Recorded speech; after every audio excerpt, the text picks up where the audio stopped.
At its height, the medieval papacy commanded the loyalty of over 100 million souls, dictated the crowns of kings, and collected wealth that would embarrass most modern nation-states.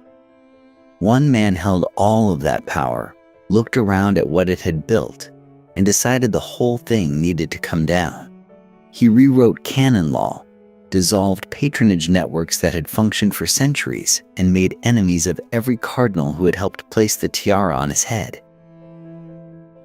History filed him under madness or corruption or simple incompetence.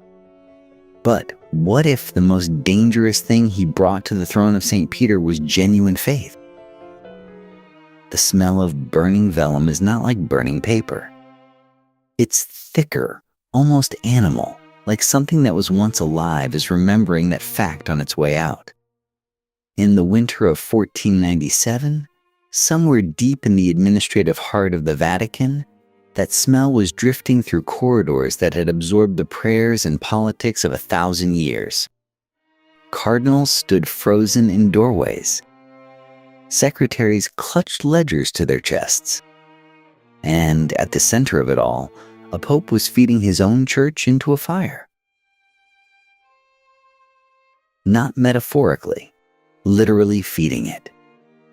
Documents, records, the dense bureaucratic tissue of papal authority, curling into smoke while the man responsible watched with something that witnesses would later describe with visible discomfort as satisfaction.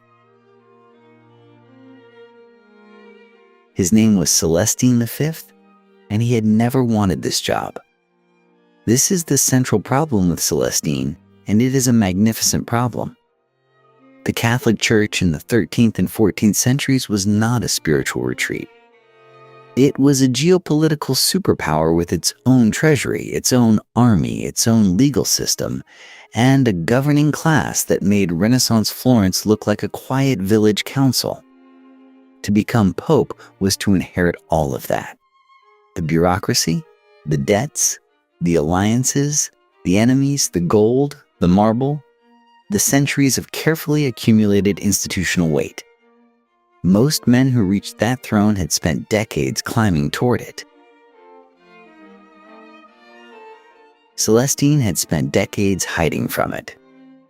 In a cave, in fact, in the mountains of central Italy, which is a perfectly reasonable response to the medieval church if you think about it. He was 83 years old when they elected him.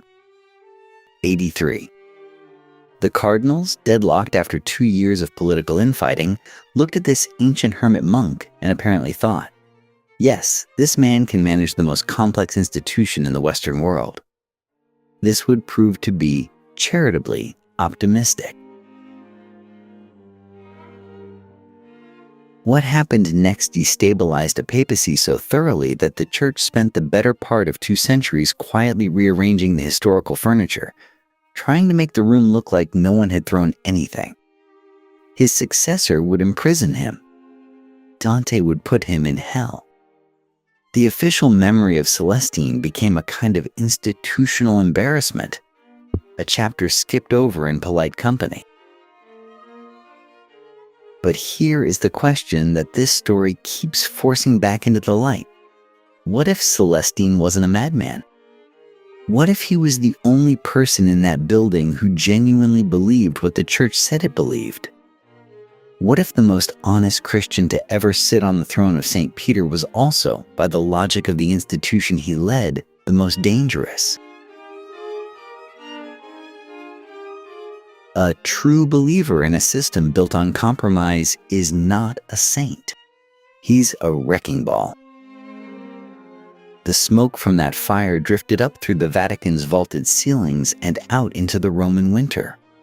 Nobody stopped him. They didn't quite know how. To understand why, we need to go back to the cave. By the early 1400s, the papacy had survived something that should have killed it.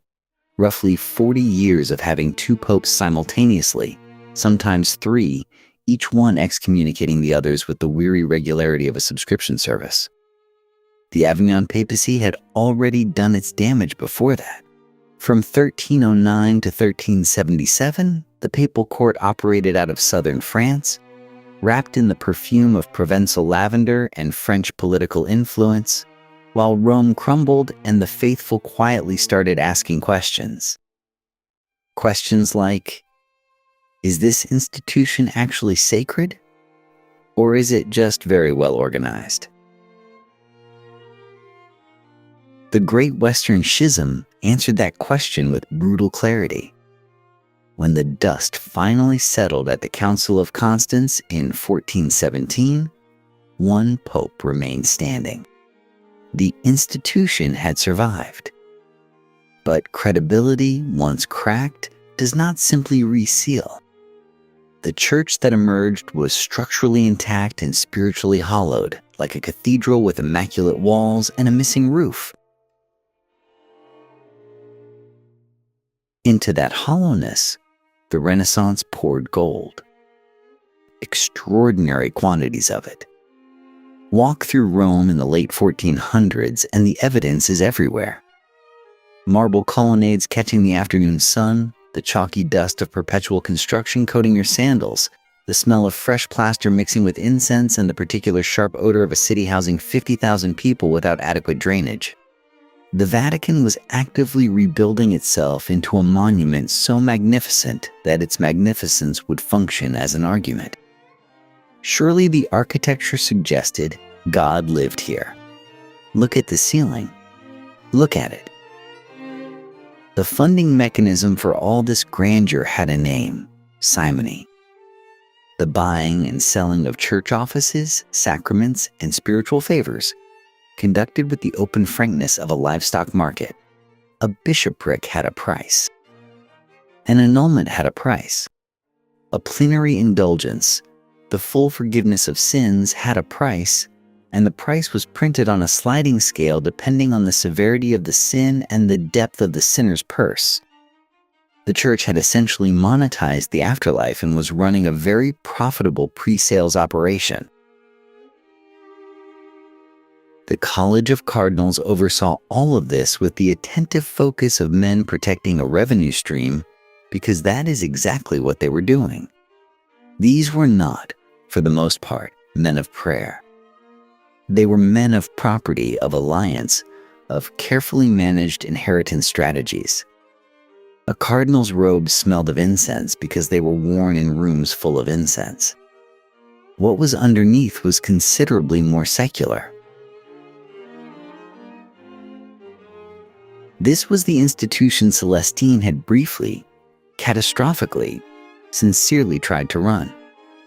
And into this same institution, very shortly after Celestine's disaster, walked a man who had absolutely no such spiritual inconveniences.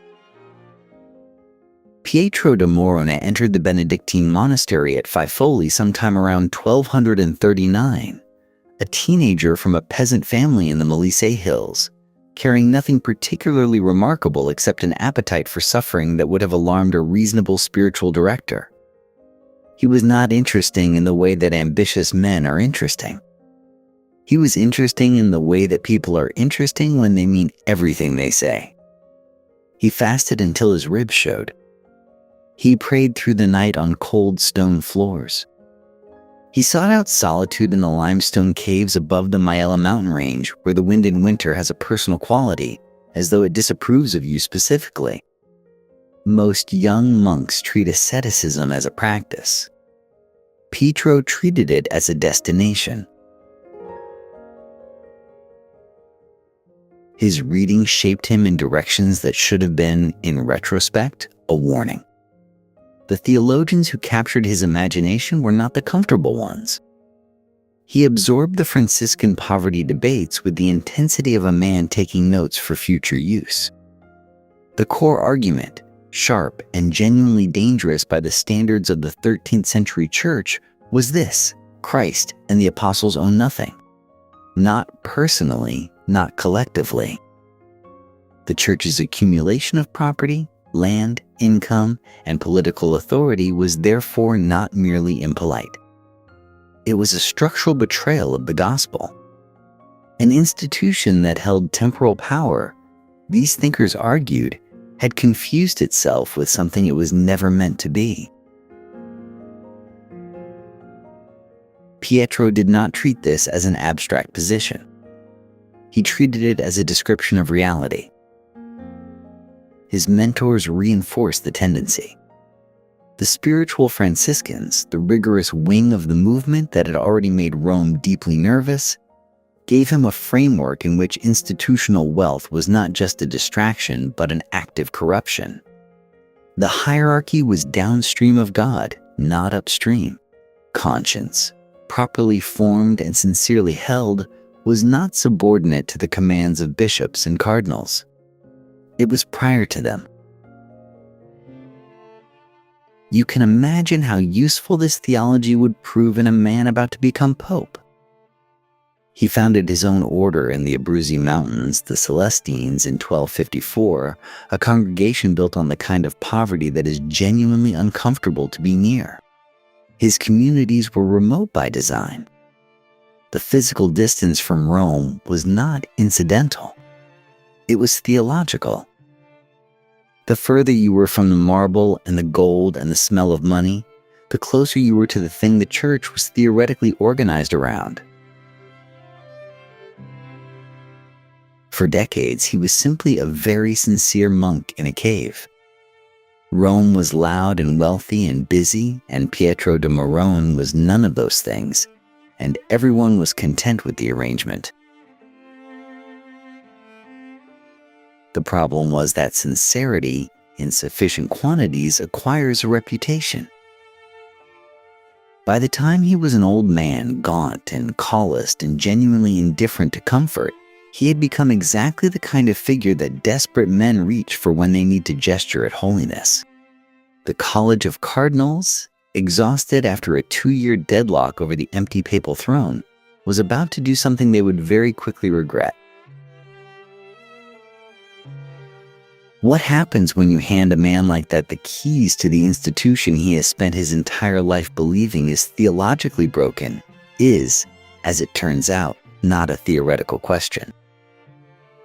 The conclave that elected Pietro de Morone had been running for over 2 years, and the College of Cardinals in Perugia had managed to achieve something genuinely impressive: sustained, organized, institutional failure. 18 cardinals had entered the conclave in 1892. Not 1892 the year. 1892 as in late July of 1291, when Pope Nicholas IV died and left the throne empty. They had been locked in that room, theoretically through summer heat and winter cold and the specific misery of prolonged proximity to men you politically despise. The Colonna faction wanted their man. The Orsini faction wanted theirs. Neither would budge. Cardinals died waiting. The church had no pope, no administrative head, no one to conduct the ordinary business of an institution that was, by this point, generating enormous amounts of ordinary business. The smell alone, after 2 years of factionalism and deadlock, must have been extraordinary. What broke the stalemate was not wisdom. It was exhaustion dressed up as inspiration. Pietro de Morone, now past 80 years old, had sent the cardinals a letter warning of divine punishment for their delays, which was either prophetic courage or old man impatience, depending on your sympathy for the situation. Either way, it landed. Someone floated his name as a compromise candidate. And here is where every single faction made the same elegant, catastrophic mistake. They each looked at this elderly hermit monk, this gaunt peasant mystic who had spent 50 years in a cave, and they thought controllable. The Colonna cardinals thought his famous humility meant he would defer to them. The Orsini cardinals thought his inexperience meant he would need guidance, specifically their guidance. Charles II of Naples, who had significant interest in who wore the papal ring, thought a man who had never wanted anything worldly would be easy to steer toward worldly arrangements. Everyone agreed that Pietro was holy. Everyone assumed, in that quietly insulting way that powerful people assume things, that holiness was a kind of weakness. He was elected on July the 5th, 1294. Messengers were sent to find him at his cave on Monte Morone. He reportedly wept when they arrived. Not the theatrical weeping of false modesty. Not the performed reluctance that sophisticated men use to signal their willingness to serve. The accounts suggest something more unpleasant to witness: actual grief. A man confronting the destruction of everything he had built his life around. He asked to refuse. He was told, not unkindly, that refusing a legitimate election might itself constitute a spiritual failing. Pietro, who took spiritual failing seriously in a way that made everyone around him tired, accepted. The coronation at L'Aquila in August was the first unsettling sign. He arrived on a donkey. He had been offered a horse. He chose the donkey quite deliberately, in case anyone present had forgotten their scripture and needed a visual reminder of what kind of kingship he believed in. The cardinals who had engineered his election watched this and began, perhaps, to feel the first cold draft of what they had actually done. They had handed a true believer the keys, and he intended to use them. What Pietro de Morone, now Pope Celestine V, actually did with those keys is where the story stops being merely unusual and starts being genuinely catastrophic. He started on the paperwork, which sounds almost gentle until you read what the paperwork said. Within the first weeks of his pontificate, Celestine V began auditing the offices of the Roman Curia with the focused energy of a man who had spent 50 years in silence and finally had something worth saying. What he found, or rather what he confirmed, was that the entire apparatus of Vatican administration had been quietly for sale for generations. Positions were purchased. Appointments were auctioned. The language used was always more elegant than that, layered in Latin and canonical precedent, but the mechanism was simple. You paid, you served, you profited. Everyone understood. Everyone participated. It was, in the specific way that institutional corruption always manages, entirely normal. Celestine named names, out loud, in writing. This was not done. This was so thoroughly not done that the cardinals receiving these documents apparently had to read them twice, not from confusion but from disbelief. He stripped offices from men who had purchased them and recorded the transactions in the language of sin rather than the language of administration. The air in the Vatican corridors that autumn had the particular quality of a house where someone has just said the unsayable at dinner. Very still. Very cold. The audience chambers, which had always been crowded with the industrious traffic of men seeking access, began to empty. Former allies discovered sudden pressing business in other parts of the building. The velvet and candlelight of those grand rooms designed to project the warm authority of the papacy now projected something else entirely: vacancy. Celestine sat in them anyway. He also turned his attention to the financial architecture that funded what he considered, with characteristic peasant directness, an embarrassing amount of luxury. The revenues, the benefices, the intricate web of income streams that allowed the Vatican to operate as both a spiritual institution and a very comfortable one, he began redirecting or dissolving with a cheerful disregard for how any of it actually worked. His advisors explained the consequences. He listened politely and continued. Then came the canon law revisions. Celestine began revoking provisions that had, over centuries, quietly legitimized the accumulation of clerical wealth. These were not obscure footnotes. These were the legal foundations on which some of the most powerful men in Christendom had built their entire material existence. They watched him do it with the expressions of people witnessing someone remove the floor.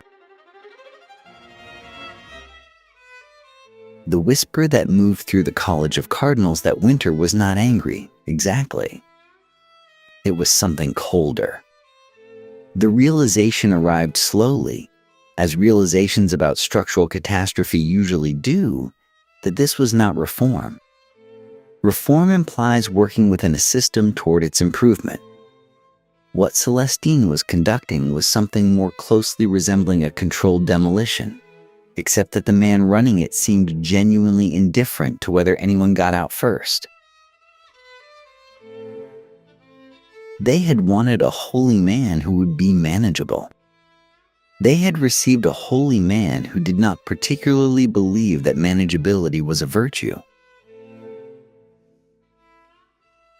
The cardinals began discussing, quietly, and then less quietly, whether there was any canonical mechanism for undoing what they had done. And, as it turned out, there was one possible answer, but exploring it would require convincing Celestine himself. Celestine had not arrived at his conclusions accidentally. The theological framework he carried into the Vatican had been assembling itself for decades, drawn from sources that the institutional church had spent 2 centuries desperately trying to suppress. The argument began with apostolic poverty, not poverty as a personal virtue, which the church could comfortably celebrate, but poverty as an institutional obligation, which it absolutely could not. The spiritual Franciscans, the radical wing of Francis of Assisi's order, had been making this argument since the early 1300s, insisting that Christ and his apostles had owned nothing, and therefore any institution claiming to follow Christ while accumulating vast property was not continuing the faith, but replacing it with something else entirely. The church had responded to this position with characteristic warmth. It declared it heretical. It burned several of its proponents. Celestine found it compelling. Layered beneath that was Joachim of Fiore's prophetic framework developed in the 12th century and never quite extinguished. The idea that history moved in ages, that the age of the institutional church was ending, and that a new spiritual age was arriving, purer, simpler, unmediated by hierarchy or wealth. Joachimite prophecy had the particular quality of ideas that official condemnation cannot kill, because condemnation only makes them feel more accurate. You could smell it in the manuscripts that circulated in hermit communities throughout Italy, the warm rot of old parchment carrying arguments that smelled, to men like Celestine, less like heresy and more like diagnosis.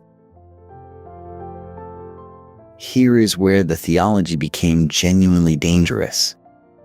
Not dangerous in the ordinary way of heretics attacking the church from outside, which the church knew how to handle. The mechanism for that was well practiced and involved fire.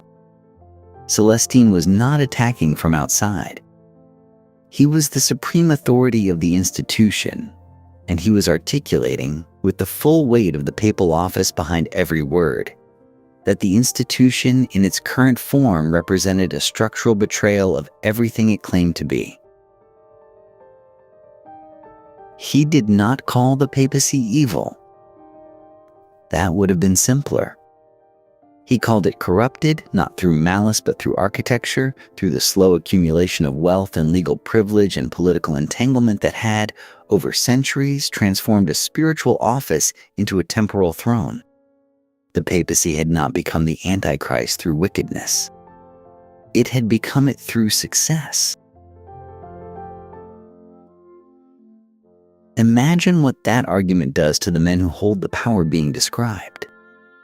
They cannot dismiss it as the ravings of an outsider, because the man making it outranks them absolutely. They cannot call it heresy, because the man making it is the final arbiter of heresy. They are sitting in rooms paneled in cedar and hung with silk, and the man God apparently selected to lead them is quietly explaining that the rooms themselves are the problem. The philosophical knot at the center of all of this has no clean resolution, and Celestine seems to have understood that. Can an institution be saved by the person sworn to lead it, if saving it requires admitting it should not exist in its current form? It is the question of whether a doctor can cure a patient by correctly diagnosing the disease as the patient's entire way of life. The cure and the patient cannot both survive intact. Celestine's answer, worked out in writings that his successors would spend years quietly suppressing, was essentially no. The institution could not be reformed from within. It could only be stripped down to something small enough to be honest again. He was not wrong that this was coherent. The cardinals grasping for a canonical exit strategy were not wrong that it was catastrophic. Both things lived in the same cold anteroom, watching each other across the candlelight. What happened next had never happened before in the history of the Church, and the men engineering it were careful to keep Celestine convinced it was his own idea. Whether it was, remains one of the more interesting questions the historical record declines to answer cleanly. Cardinal Benedict Caetani kept meticulous records of his private meetings, which is how we know that by October of 1294, he had spoken individually with at least 11 of the other cardinals before any of them spoke collectively about what they intended to do. 11 quiet conversations. Separate rooms. Careful language. The institutional immune system does not announce itself. The theological justification they assembled was elegant in the way that sophisticated self-interest usually is. No tradition held that a pope could be deposed for holding wrong opinions, because the pope defined which opinions were wrong. But what if a pope acted not against doctrine, but against the Church as a legal and functional institution? What if the office itself were being damaged by the man holding it?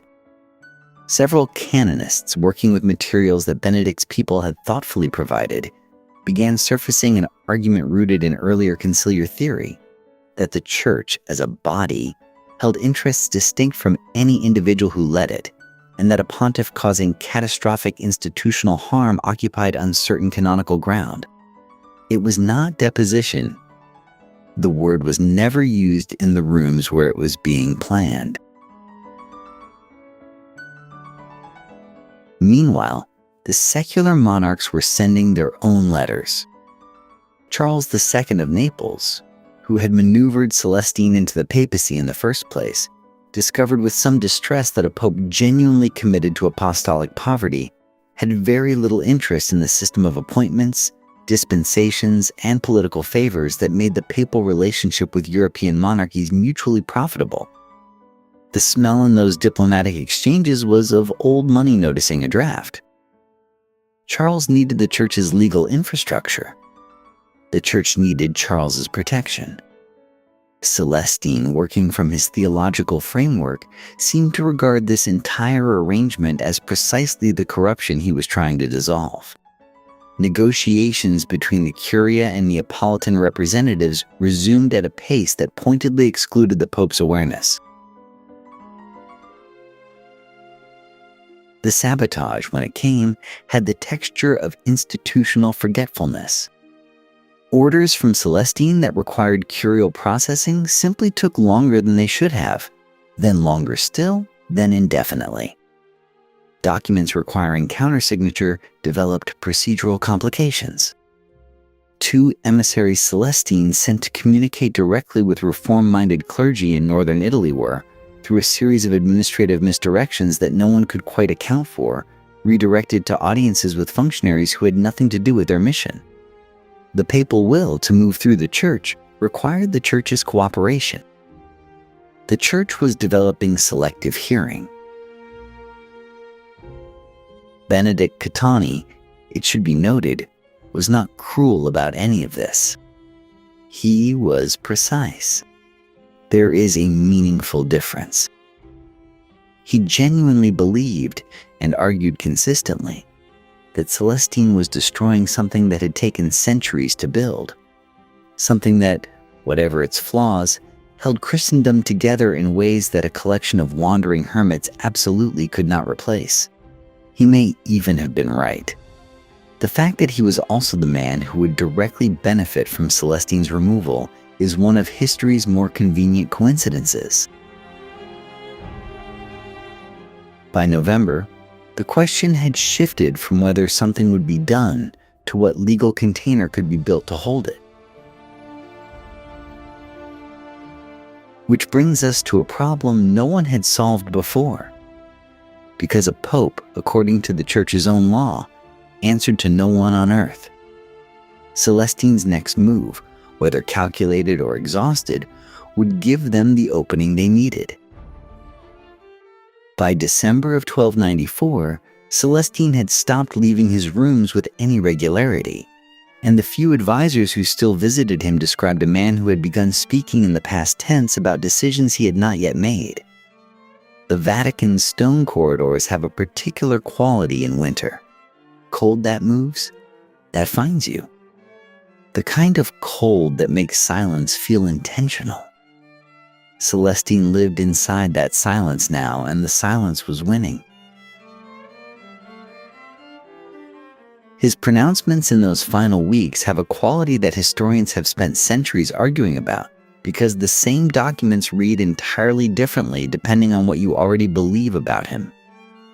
He issued a decree confirming the absolute right of any cleric to resign any office, up to and including the highest.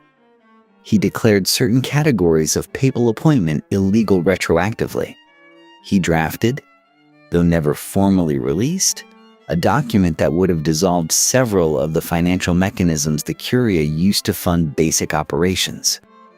Reform or sabotage. Prophetic clarity, or a man who could no longer distinguish between cleansing an institution and burning it. The text offers no answer. The handwriting his secretaries noted had changed. He was fasting heavily by this point, which for a man already committed to ascetic poverty meant fasting in ways that alarmed the people bringing him food and finding it untouched. He reportedly spent long nights in prayer, which is not itself unusual for a devout pope, except that attendants heard him conducting extended conversations in those hours, responding to voices, thanking people who were not there. Whether this was mystical experience or profound exhaustion or something lonelier than either, no one then or now can say with confidence. Here is the tragic irony that his enemies never quite had to manufacture.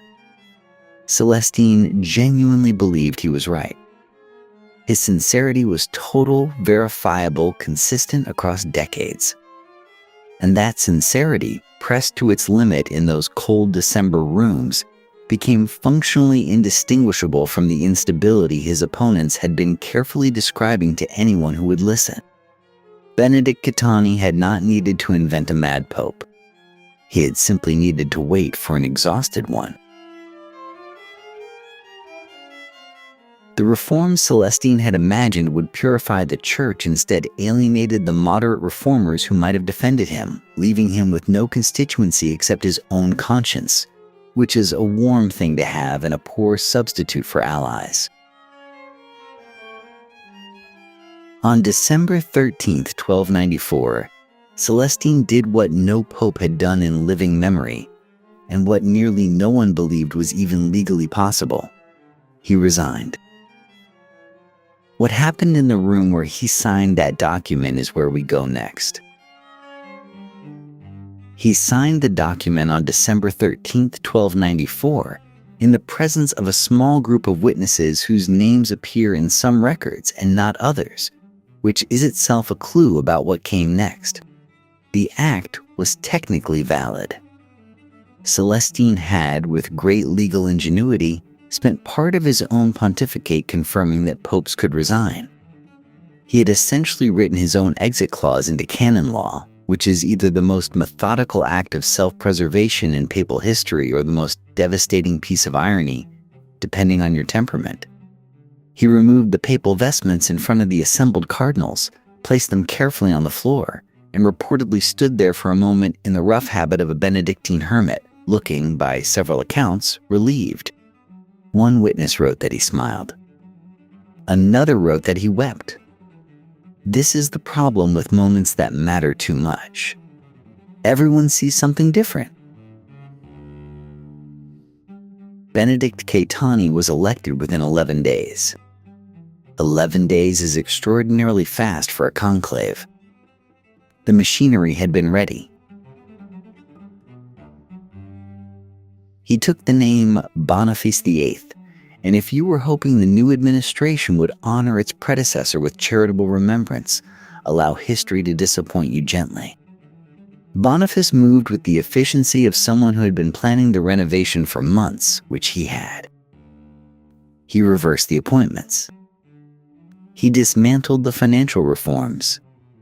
He issued a decree questioning the legal validity of everything Celestine had done in the 6 months preceding the resignation, which was a remarkable position given that Celestine's most significant act in those months had been confirming the legal validity of papal resignation, upon which Boniface's entire authority rested.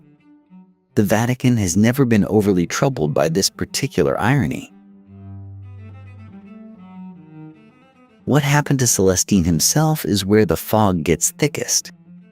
Boniface had him confined, which was practical rather than cruel, theoretically speaking, since a living former pope is what political scientists today might call a legitimacy problem. Celestine attempted to escape at least once, possibly twice, was recaptured, and was transferred to the castle of Fumone in the hills south of Rome. The air up there is clean and thin and very far from anyone who might listen to complaints. He died there on May 19, 1296, approximately 17 months after his resignation. He was 81 years old, which is remarkable given the conditions, or perhaps the conditions ensured the timeline.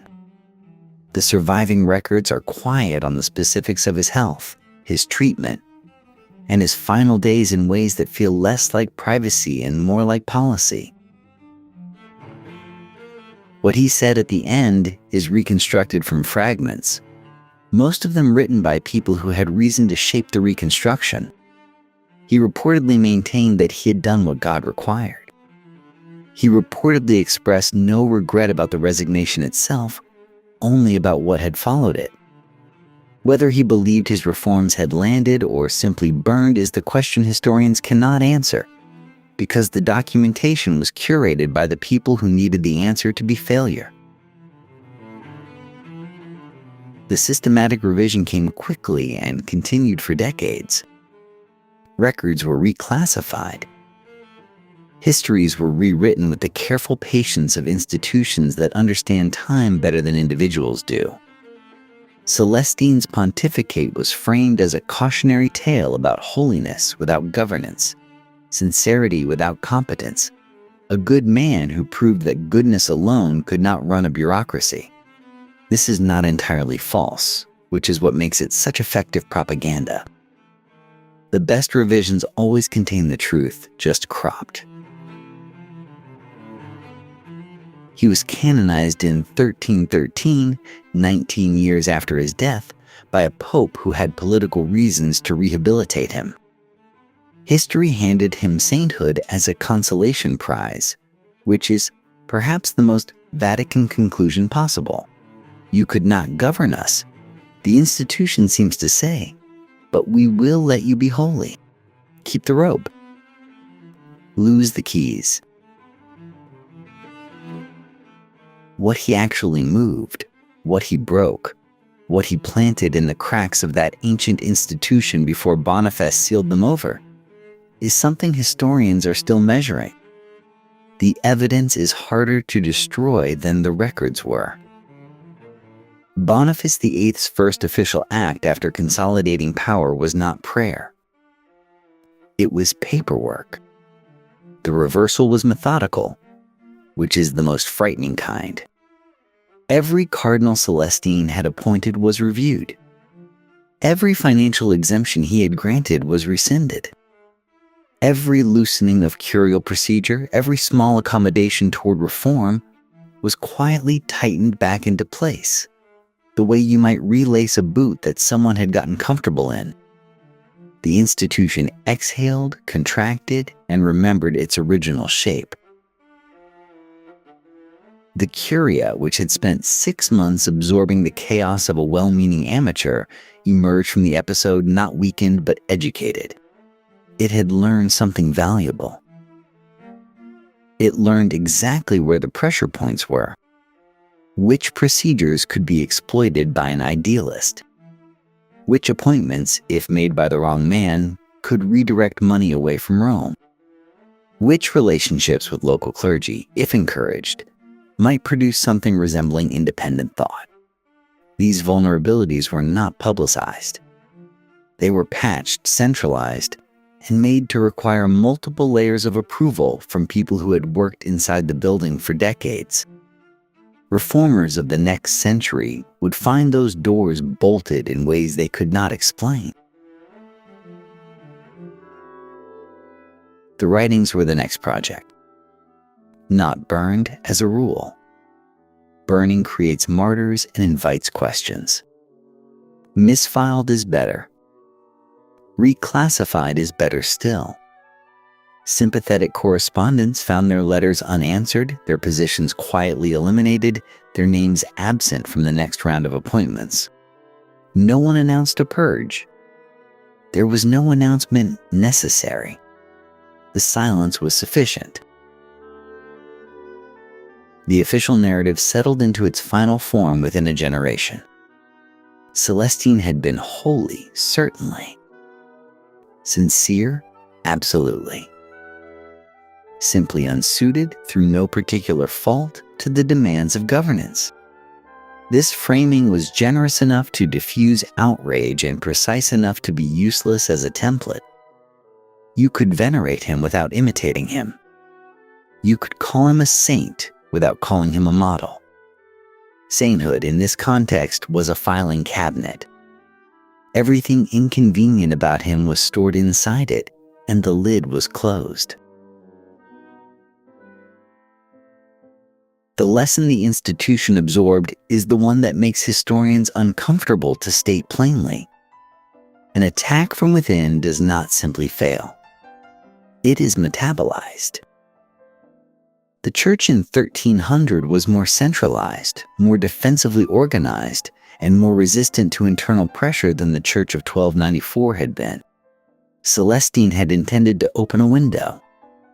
Instead, his failure became the reason to brick it over.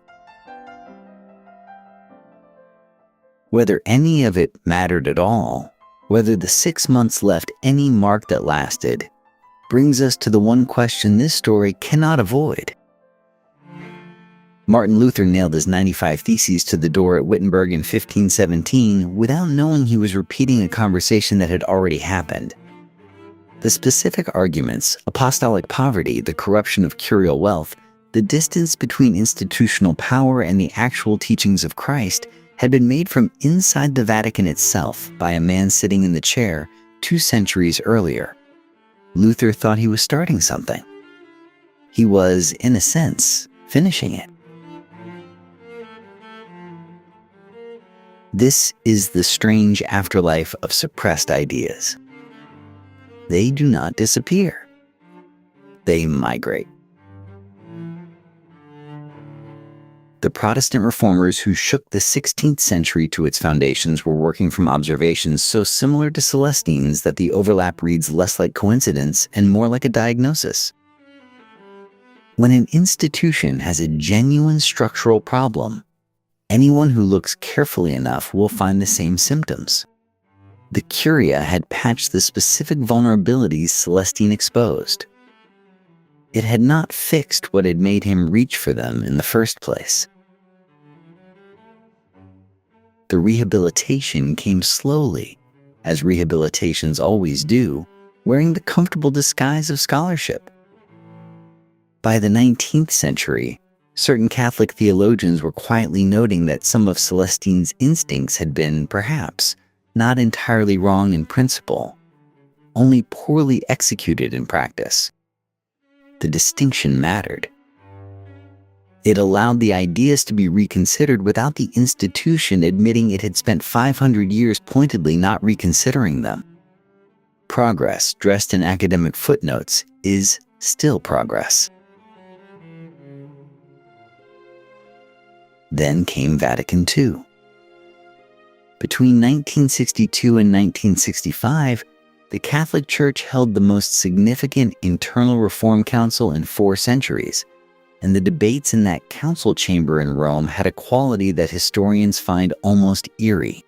Bishops from around the world argued about institutional humility, about whether the Church's accumulated wealth and administrative complexity had, over time, created distance from its own mission, about whether the structure had become the point rather than the means to the point. The ghost was in the room. No one used his name. The questions were exactly his.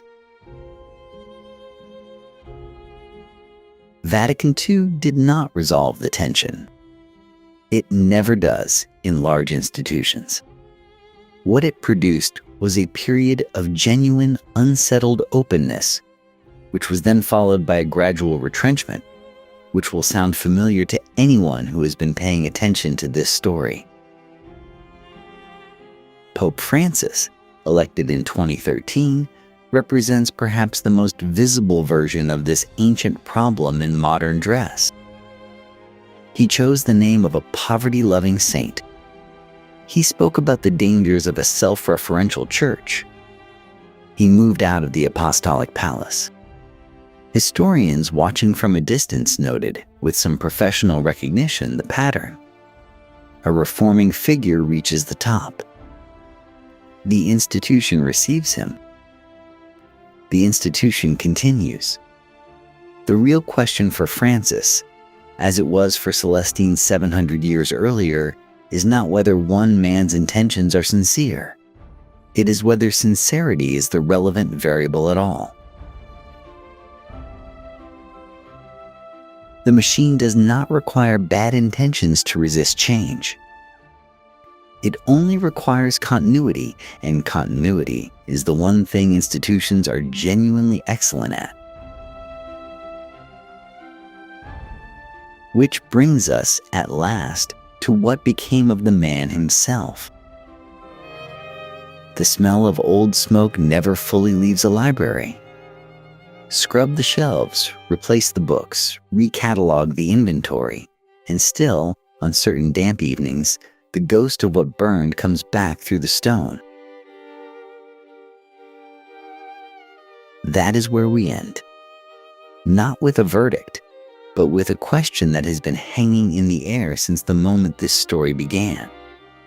Here is the uncomfortable possibility that historians are not supposed to say out loud. What if he was right? Not tactically. Not procedurally. The abdication was chaotic, the reform attempts were poorly executed, and his grasp of curial politics was, to put it gently, optimistic. But structurally, philosophically, in the way that matters most to people who have to live inside institutions rather than study them from a safe distance. What if the man who tried to burn it down was the only person in the building who had actually read the blueprints? This pattern has a name in other contexts. We call them whistleblowers, and we are deeply ambivalent about them. The employee who leaks the internal documents. The political appointee who resigns and writes the book.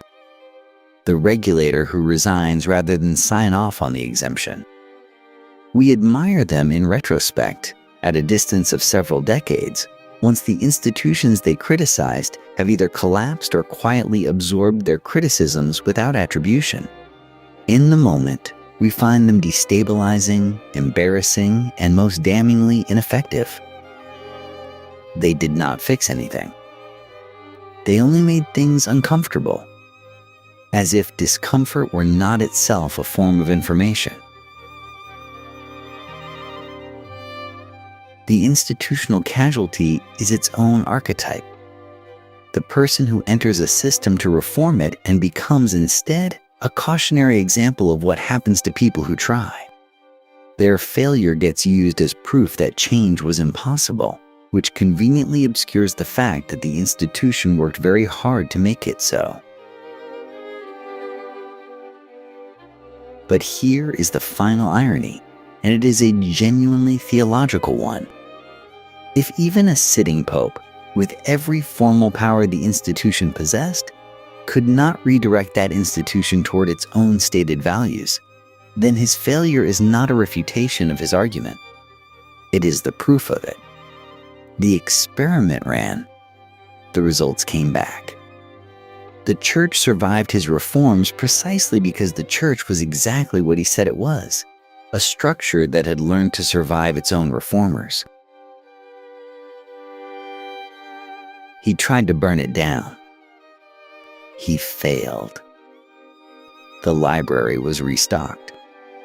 The smell of smoke remained in the stone, and 700 years of careful scholarship were arranged on the shelves above it, and official visitors came to admire the collection, and no one mentioned the fire. That is, depending on your tolerance for institutional irony, either a tragedy or a masterpiece. The question he left behind is not a medieval one.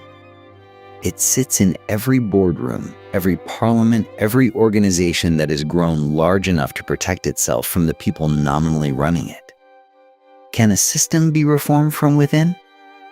And if the answer is no, what exactly does that say about the people who keep trying?